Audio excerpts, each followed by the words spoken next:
ओम ज्ञानतिमिरान्धस्य ज्ञानञ्जनशलाकया चक्षुरुन्मिलितं येन तस्मै श्रीगुरुवे नमः। नमो विष्णुपादाय कृष्णपृष्ठाय भूतले श्रीमते भक्तिवेदान्त स्वामिन्निति नामिने। नमस्ते सारस्वते देवे गौरवाणी प्रचारिणे निर्विशेष शून्यवादी पाश्चात्य देश तारिणे।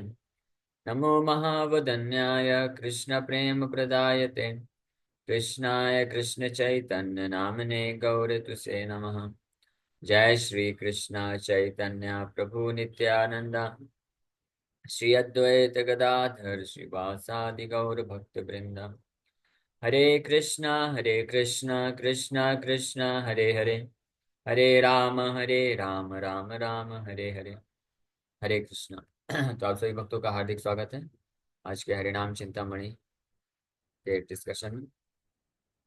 हम लोग चर्चा कर रहे हैं श्री हरिनाम चिंतामणि, और इसका ये 6 चैप्टर, छठा अध्याय है, जो तीसरा नाम अपराध है उसके ऊपर वर्णन किया जा रहा है। तीसरा नाम अपराध है गुरु अवज्ञा। प्रामाणिक गुरु के आदेशों का उल्लंघन करना, ये एक महान नाम अपराध होता है।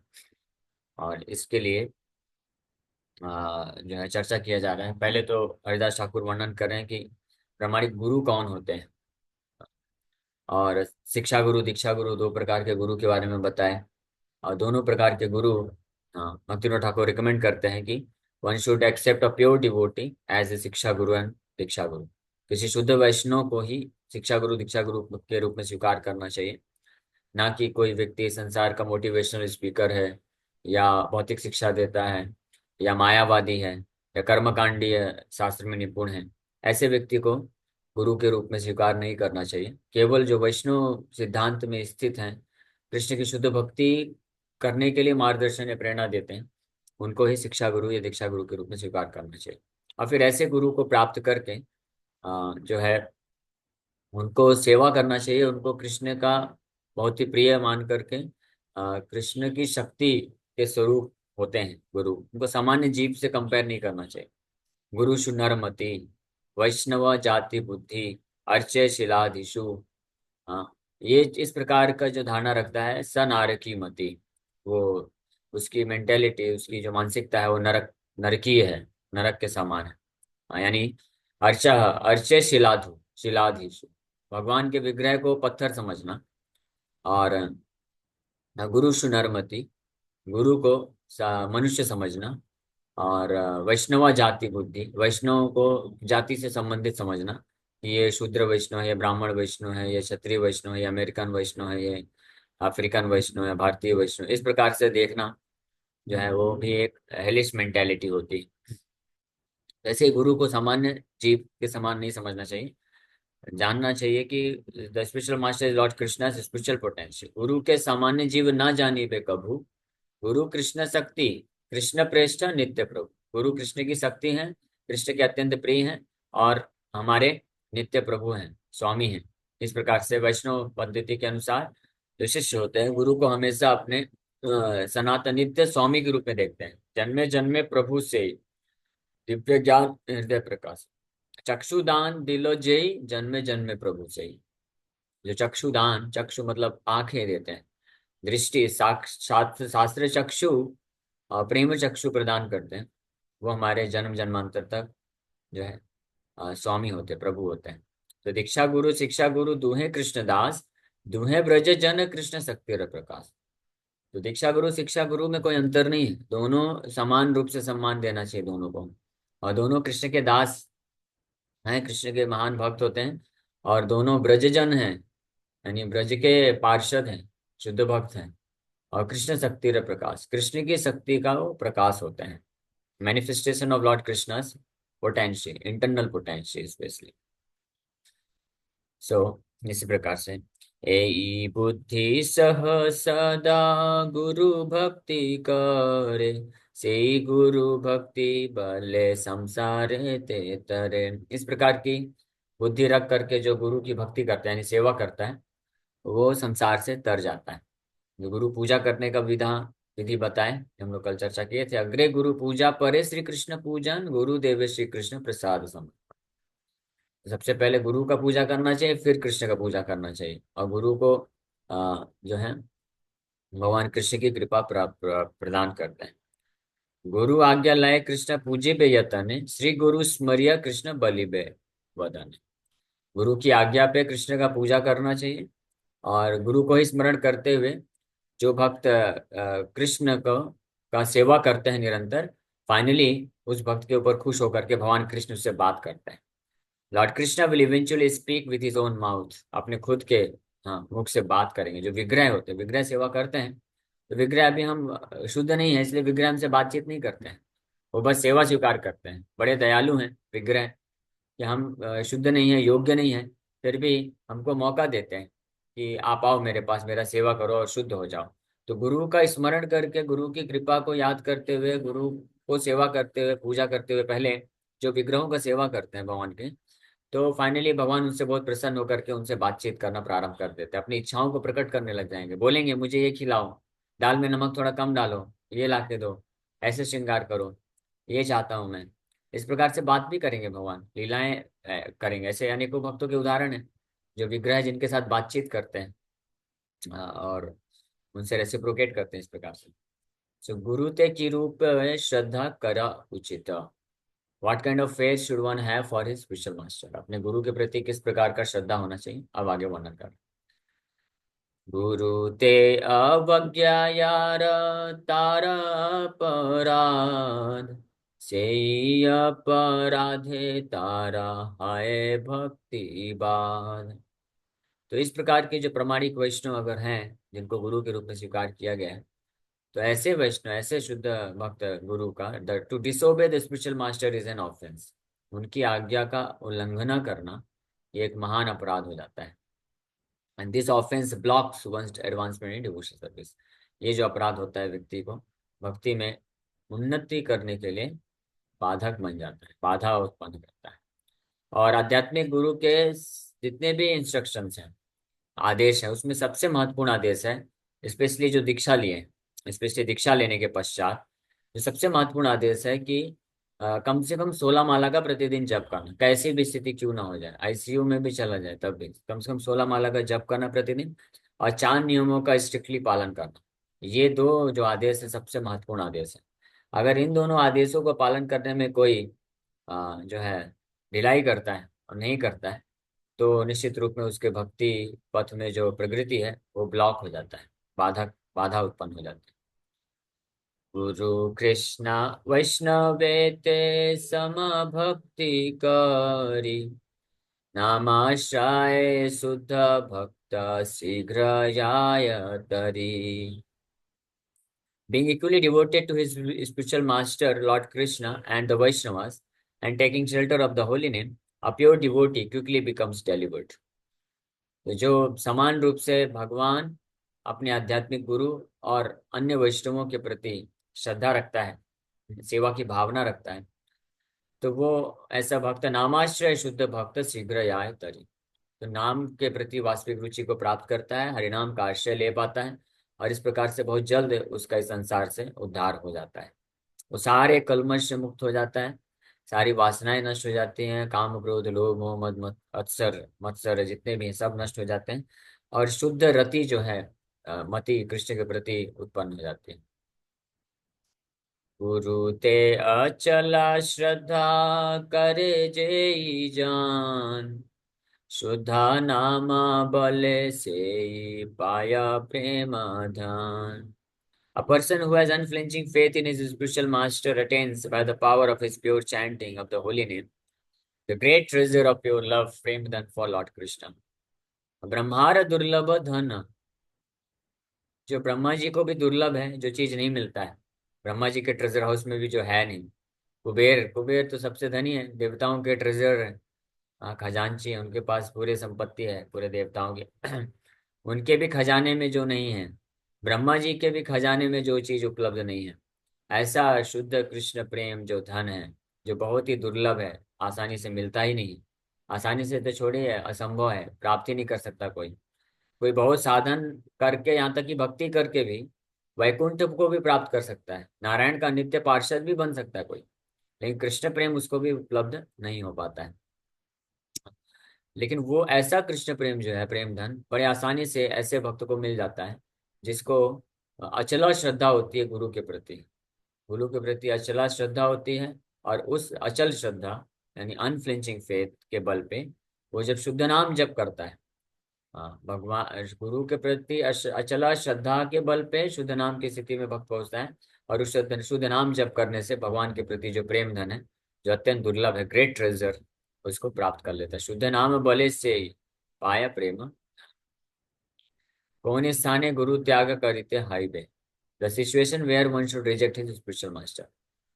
तो अभी तक वर्णन किए कि शुद्ध वैष्णव को शिक्षा या दीक्षा गुरु के रूप में स्वीकार करना चाहिए, और फिर उनके आदेशों का हृदय से पालन करना चाहिए। वो जैसा बोले बिल्कुल पालन करना चाहिए, अपने उनके इंस्ट्रक्शंस को आत्मा और जीवन मान लेना चाहिए, life and soul. One should consider the instructions of a bona fide spiritual master as life and soul.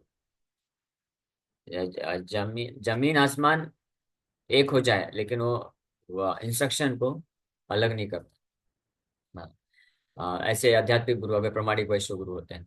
लेकिन अब बता रहे हैं कि किस किन स्थितियों में गुरु का त्याग किया जा सकता है। यानी कभी कभी ऐसा हो सकता है कि किसी भ्रम के कारण या अज्ञानता के कारण कोई व्यक्ति किसी को गुरु बना लिया, लेकिन वास्तव में वो गुरु है नहीं, गुरु के योग्य नहीं था, लेकिन बस बाहरी रूप से उसने वैष्णवता का आचरण प्रकट किया। क्योंकि कई लोग ऐसे होते हैं जो नेम फेम प्रसिद्धि वगैरह सब पाने के लिए, फॉलोअर बनाने के लिए कई बार वैष्णव आचरण को भी प्रकट करते हैं। नाम जप करेंगे, गीता भागवत पे प्रवचन भी देंगे, बहुत फेमस हो जाते हैं। तो कोई ऐसा हो सकता है कि जो ऐसे उनसे दीक्षा लेकर के फंस जाए, और उनको गुरु के रूप में स्वीकार कर ले। तो इसलिए ये भी बहुत जरूरी है ये जानना कि किन परिस्थितियों में ऐसे गुरुओं का त्याग किया जा सकता है। The situation where one should reject his spiritual master, कौन स्थान है गुरु त्याग करिते हाइबे। इसीलिए विज्ञान है पूरा ये, कोई अंधविश्वास नहीं है, कोई ऐसा मतलब इमोशनल बस नहीं है। ऑफ कोर्स सेंटिमेंट्स हैं।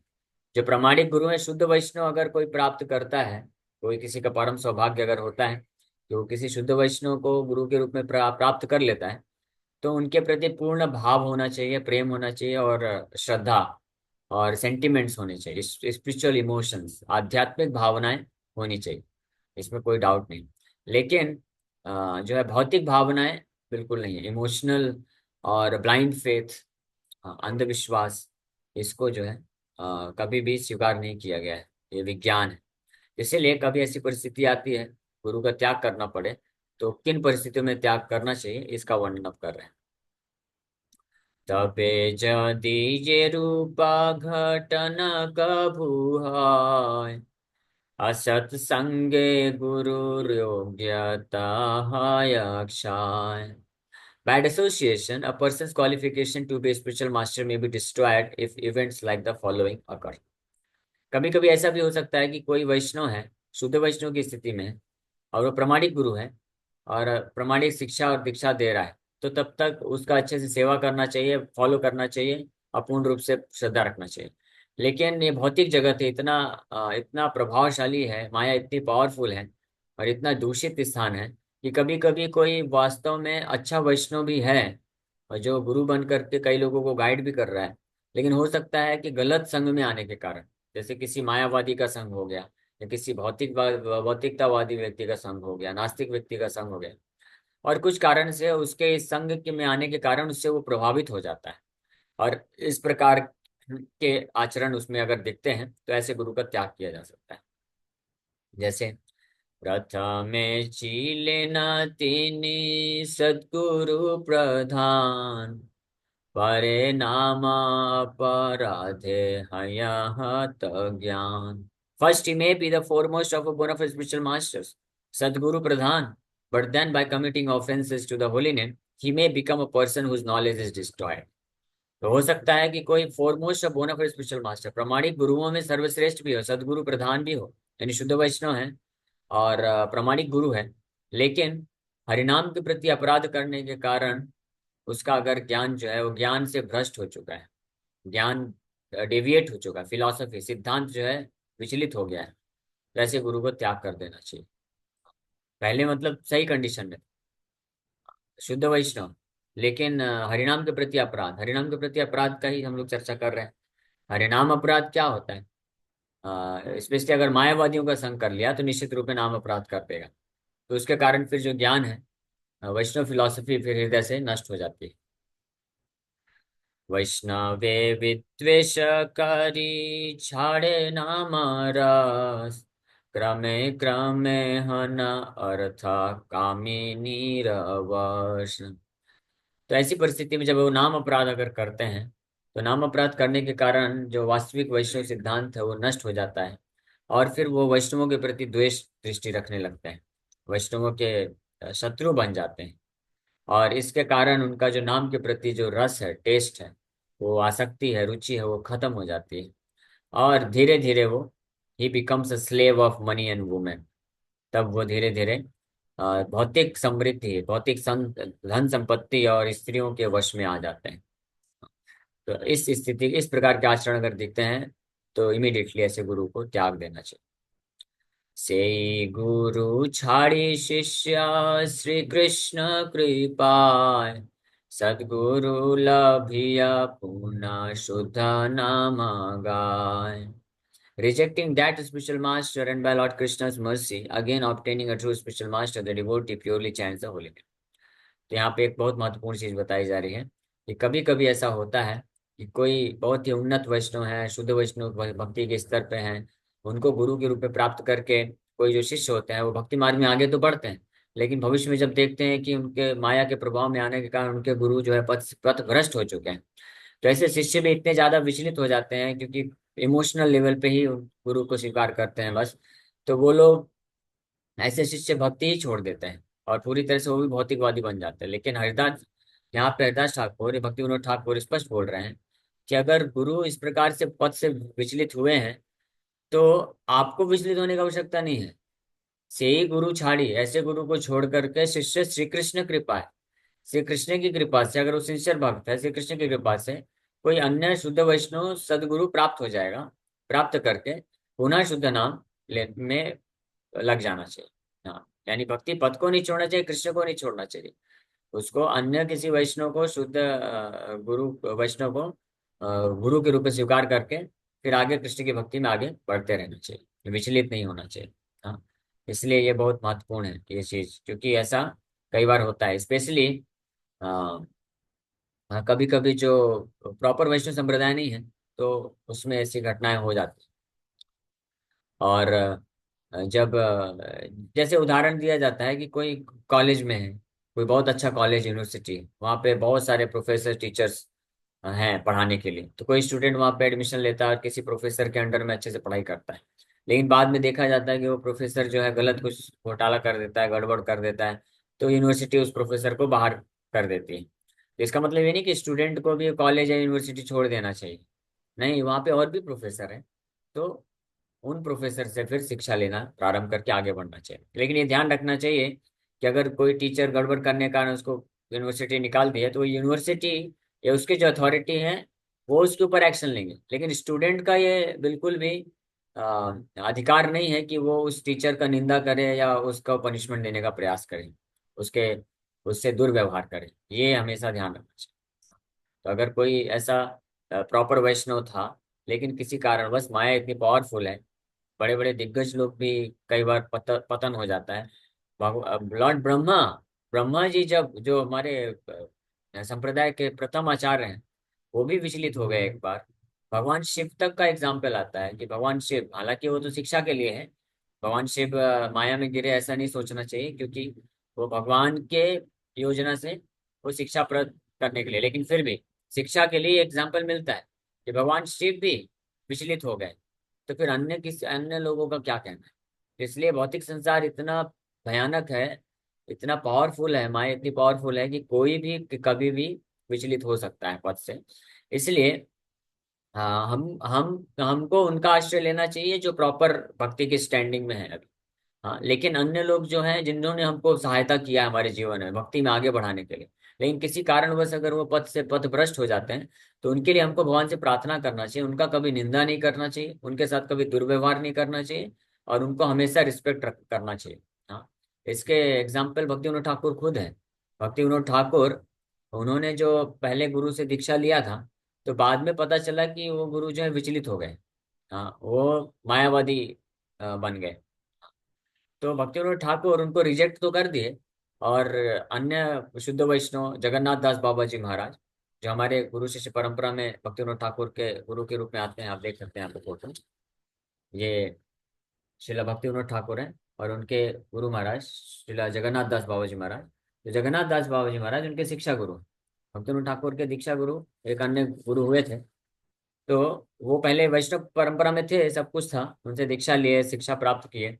लेकिन बाद में कालांतर में जो है बैड एसोसिएशन, गलत संघ में आने के कारण वो पद से विचलित हो गए, मायावाद सिद्धांत को धारण कर लिए।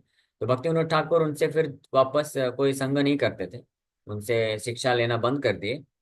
लेकिन जब भी वो आते थे उनके घर पे, तो भक्ति विनोद ठाकुर पूरा पूरा दंडवत प्रणाम करते थे, उनके चरण कमलों को प्रणाम करते थे, और सम्मान के साथ उनको रिसीव करते थे, प्रसाद खिलाते थे और प्रणाम करते थे। कभी उनका ऐसा उनके सामने उनको दुर्व्यवहार नहीं करते थे और उनका निंदा नहीं करते थे, लेकिन संग नहीं लेते थे, उनके इंस्ट्रक्शन आदेशों का पालन नहीं करते थे।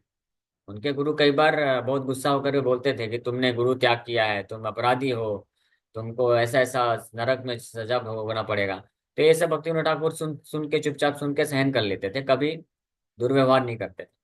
क्योंकि वह भक्ति विनोद ठाकुर खुद जो है भगवान के मंजरी हैं, नित्य पार्षद हैं।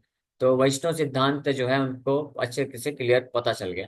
और अन्य जो शुद्ध वैष्णव है, स्पेशली जगन्नाथ दास बाबा जी महाराज उस समय के वैष्णव सार्वभौम हुए, सारे वैष्णव समाज में सबसे वरिष्ठ भक्त हुए, शुद्ध भक्त हुए। तो उनसे शिक्षा प्राप्त करके समझ गए कि वास्तविक वैष्णव सिद्धांत क्या है। तो इसलिए जो दीक्षा गुरु हुए उनके पहले पूर्व के, तो वो किस प्रकार से विचलित हुए, तो इस बात को जानने के कारण उनका संग छोड़ दिए, उनका आदेश का पालन नहीं करते थे, लेकिन उनको सम्मान रखते थे हमेशा। तो इस प्रकार से ये संभावना हमेशा बनी रहती है कि कभी भी कुछ भी हो सकता है। तो लेकिन उस ऐसे गुरु को छोड़ करके सदगुरु का आश्रय लेकर के आपको भक्ति मार्ग में आगे बढ़ते रहना चाहिए। और लेकिन कभी किसी के प्रति दो दृष्टि, निंदात्मक भावना नहीं रखना चाहिए। सो गुरु शिष्य संबंधेर पूर्वे ही परस्परेर परीक्षा, the relationship of the spiritual master and the disciple. In the beginning, they should test and examine each other. ये भी इसलिए, ये हम लोग कल चर्चा करेंगे। इसलिए शुरू से ही सावधान हो जाना चाहिए कि किसी को भी हम गुरु के रूप में स्वीकार कर रहे हैं तो पहले एग्जामाइन किया जाए, टेस्ट किया जाए। और गुरु का भी जिम्मेदारी है कि किसी को शिष्य के रूप में स्वीकार कर रहे हैं तो पहले इसको टेस्ट करें, एग्जामाइन करें। हाँ, ये दोनों का बताया जाएगा कि शिष्य गुरु को कैसे एग्जामाइन कर सकते हैं, टेस्ट कर सकते हैं, क्या देखना चाहिए गुरु के अंदर, किन लक्षणों को प्रकट हो देखना चाहिए, और गुरु को शिष्य के अंदर किन लक्षणों को देखना चाहिए ताकि वो शिष्य के रूप में स्वीकार करें। ये दोनों चीजें जरूरी है। क्योंकि अगर कोई प्रामाणिक गुरु है, शुद्ध वैष्णव है, तो वो शुद्ध भक्ति के स्तर पे है। लेकिन अगर किसी अयोग्य व्यक्ति को शिष्य के रूप में स्वीकार कर लिया, तो प्रामाणिक गुरु का भी पतन हो सकता है, उसको भी नरक में जाना पड़ सकता है। हाँ, इसलिए गुरु का भी जिम्मेदारी है कि वो शिष्य को देखे, चेक करे। इसलिए इस्कॉन में इसलिए इतना आसानी से दीक्षा नहीं मिलता है, वेट करना पड़ता है। मिनिमम वैसे तो 1 साल का कंडीशन है, मिनिमम मतलब वो सबके लिए। कोई कितना भी उन्नत शुद्ध वैष्णव भी अगर आ जाएगा, अगर उसको शिष्य बनना है तो 1 साल तक उसको कम से कम ये एग्जामिनेशन पीरियड से होके जाना पड़ेगा। और फिर उसके बाद फिर कैंडिडेट टू कैंडिडेट जो दीक्षा गुरु होते हैं वो डिसाइड करते हैं कि किसी को 2 साल, 5 साल, 8 साल, 10 साल, 12 साल, 15 साल भी होता है। हाँ, हिज होलीनेस राधानाथ स्वामी महाराज जो है बहुत स्ट्रिक्ट है इसके मामले में। वो इतनी आसानी से दीक्षा ही नहीं देते हैं, 10-10 साल तक वेट करते हैं शिष्य लोग, स्पेशली गृहस्थ भक्तों को। तो लंबा वेट करना पड़ता है। लेकिन ये सब होने के बाद जो फाइनली जो दीक्षा प्राप्त करता है, तो लगभग पूरा चांसेस रहता है कि वो बहुत अच्छे से शुद्ध भक्ति मार्ग में आगे बढ़ पाता है। इसलिए ये बहुत जरूरी है। केवल गुरु अगर अपने फॉलोवर्स को बढ़ाने के लिए, कि मेरे बहुत सारे शिष्य होंगे, नंबर ऑफ फॉलोअर्स बढ़ाने के लिए अगर अयोग्य शिष्य को, अयोग्य व्यक्ति को दीक्षा दे देता है, तो ऐसे गुरु के लिए भी बहुत भारी पड़ जाता है। और अगर शिष्य भी केवल अपना नाम को कमाने के लिए या फैशन के रूप में या किसी अयोग्य व्यक्ति को गुरु स्वीकार कर लेता है, तो उसको भी नरक जाना पड़ सकता है। केवल अगर कोई ये सोचता है कि फलाना फलाना बाबा जी महाराज बहुत फेमस है, इनके करोड़ों फॉलोवर हैं, और वो वास्तव में उनके जो फिलॉसफी है उस पर ध्यान नहीं देता कि ये बोलते क्या है। फेमस तो बहुत है, करोड़ों करोड़ों फॉलोवर हैं, लेकिन क्या वो किसी संप्रदाय से जुड़े हैं, क्या वो शुद्ध वैष्णव फिलॉसफी दे रहे हैं, इस बात पे विचार नहीं करता है और उनको अपना गुरु के रूप में स्वीकार कर लेता है, तो ऐसे शिष्य को भी नरक में जाना पड़ सकता है। तो इसलिए ये बहुत महत्वपूर्ण है जाना, इसके ऊपर हम लोग कल विस्तार से चर्चा करेंगे। Okay, so thank you very much. Hare Krishna Krishna Krishna Hare Hare, Hare Ram Ram Ram. Yes, किसी वक्त का कोई प्रश्न है तो पूछ सकते हैं। हरे कृष्ण प्रभु जी, दंडवत प्रणाम। हरे कृष्णा। प्रभु जी, कल इंटरनेट का नेटवर्क बैंडविड्थ अच्छा नहीं था आपका, तो उसकी वजह से कल आप जो विग्रह दिखा रहे थे वो दिखा नहीं था। तो आज क्या आप फिर से एक्सप्लेन करेंगे उसमें? हाँ, कल कल आप लोग नहीं देख पाए थे क्या? हाँ, नहीं देख पाए थे प्रभु जी। ओके, तो आप देख सकते हैं, यहाँ पे श्री श्री राधा रास बिहारी जी हैं ऊपर, और साइड में फिर गौर नेता है, और नीचे राधा रास बिहारी की तरफ हैं श्रीला भक्ति सिद्धांत सरस्वती ठाकुर, प्रभुपाद जी के गुरु महाराज, और इस तरफ प्रभुपाद जी हैं। प्रभुपाद जी के बाजू में ही हमारे गुरु महाराज का भी फोटो है।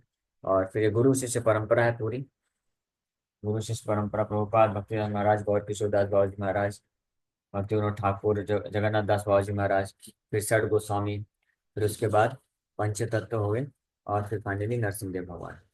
इस तरह से जब हम पूजा प्रारंभ करते हैं तो सबसे पहले अपने गुरु महाराज और प्रभुपाद जी से परमिशन लेते हैं, और फिर राधा रास भी को पहले अर्पण करते हैं, फिर गौर निताय को, और फिर नरसिंह भगवान, पंचतत्व, षड गोस्वामी, और गुरु शिष्य परंपरा श्रीला भक्तिवेदांत जी ठाकुर एंड श्रीला प्रभुपाद जी प्रकार से पूजा अर्पण करते हैं। ये विधि है प्रॉपर। इस्कॉन मंदिरों में इसी प्रकार से गुरु शिष्य परंपरा के थ्रू भगवान को पूजा अर्पण किया जाता है। ओके, हरे कृष्ण। और कोई प्रश्न है किसी भक्त का? कृष्ण। प्रभु जी, मेरा एक क्वेश्चन था। जैसे आपने बताया कि जगत गुरु अलग होते हैं, आध्यात्मिक गुरु अलग होते हैं, शिक्षा गुरु अलग होते हैं। तो प्रभु जी, जैसे हमें किसी से अगर दीक्षा लेनी है, तो ये हमें कैसे पता चलेगा कि ये गुरु कितने अच्छे हैं, मतलब वैष्णव हैं कि नहीं हैं? इसलिए हमको शास्त्र अच्छे से पढ़ना चाहिए, समझना चाहिए, सुनना चाहिए, और फिर जिनसे हम दीक्षा लेना चाहते हैं उनके प्रवचन सुनने चाहिए, और उनका आचरण देखना चाहिए। तो क्या उनके जो प्रवचन हैं शास्त्र से मैच करते हैं? गीता में तो भगवान बोलते हैं कि एकमात्र मेरा शरण लो। तो क्या जो प्रमाणिक गुरु के, जो गुरु के रूप में, जगत गुरु के रूप में अपने आप को घोषित कर रहे हैं, अपने प्रवचन में बोलते हैं कि हाँ केवल मात्र आप कृष्ण का शरण लो, सभी भौतिक आसक्तियों को त्याग दो, क्या वो ये बताते हैं कि चार नियम का पालन करो, मांसाहार मत करो, नशा मत करो, ये सब मत करो? क्या उनका जोर केवल इसमें है कि हम इस भौतिक संसार से मुक्त होकर के कृष्ण के प्रति आसक्त हो जाएं? तो ये फिलॉसफी है, इस पे सिद्धांत, तो सिद्धांत क्लियर होना चाहिए। तो जब हमको खुद पता होगा तब हम जो है देख पाएंगे कि कौन इस प्रकार से प्रमाणिक वैष्णव है। और फिर उनके आचरण वो खुद भी क्या उस प्रकार से जो बोल रहे हैं वो कर पा रहे हैं, वो खुद भी पूरी तरह से कृष्ण की सेवा में संलग्न है क्या? या वो खुद तो ऐसा नहीं कि नियम तोड़ते हैं, जैसे कई लोग होते हैं जो भागवत कथा करते हैं, प्रवचन तो बहुत देते हैं, लेकिन फिर भागवत कथा से व्यास आसन से उठ करके फिर सिगरेट जाके पीते हैं। तो फिर ऐसे गुरु से दीक्षा लेने का क्या फायदा होगा? वो खुद अपने इंद्रियों को संयमित नहीं कर पा रहा है, खुद फंसा हुआ है, तो वो शिष्य को क्या उद्धार करेगा? ऐसे गुरु और चेले दोनों नरक में जाते हैं। तो इसलिए हमको जो है केवल भावनाओं में आकर के या बाहरी रूप से देख करके कि कोई बहुत फेमस है और बहुत अच्छा लेक्चर देता है, प्रवचन देता है, बहुत उसको लोग सुनते हैं, उसके तो शिष्य जो है जो है मुख्यमंत्री, बड़े बड़े मंत्री लोग भी उसके शिष्य हैं, बड़े बड़े बिजनेसमैन उसके शिष्य हैं, इससे कोई फर्क नहीं पड़ता है। गौर किशोर दास बाबा जी महाराज का केवल एक ही शिष्य थे, और गौर किशोर दास बाबा जी महाराज अनपढ़ थे, उनको शास्त्र पढ़ना भी नहीं आता, और उनके एकमात्र शिष्य थे भक्ति सरस्वती ठाकुर, दैट्स ऑल। लेकिन वो शुद्ध वैष्णव आचार्य हैं, क्योंकि वो नामनिष्ठ थे, हरिनाम पे पूरी तरह से उनकी निष्ठा थी, और पूरी तरह से विरक्त थे, कोई भौतिक संसार के, कोई इंद्र तृप्ति के प्रति उनका कोई रुचि नहीं था। तो ये सारे लक्षण, इसी का चर्चा किया जा रहा है अभी। कल कल से हम लोग इसके बारे में और विस्तार से चर्चा करेंगे। वैसे अगर आपने ये जो छठा अध्याय है ध्यान से सुना होगा, तो प्रमाणिक गुरु के क्या क्या लक्षण होते हैं वो ऑलरेडी चर्चा किया गया है। अगर आपने नहीं सुना है तो आप वापस से यूट्यूब में डाला गया है लेक्चर, ये हरिनाम चिंतामणि का छठवां अध्याय, वापस से सुन लीजिए। उसमें ऑलरेडी ये डिस्क्रिप्शन किया गया है कि प्रमाणिक गुरु के जिनसे दीक्षा देने के लिए योग्य हैं उनके क्या क्वालिफिकेशन है, उसका वर्णन किया गया है। और कल हम लोग और इसके बारे में डिटेल से चर्चा करेंगे। ठीक जी प्रभु जी, हरे कृष्ण, धन्यवाद प्रणाम। है, ओके, हरे कृष्ण। और कोई प्रश्न है किसी भक्त का? हरे कृष्ण कृष्ण कृष्ण हरे हरे राम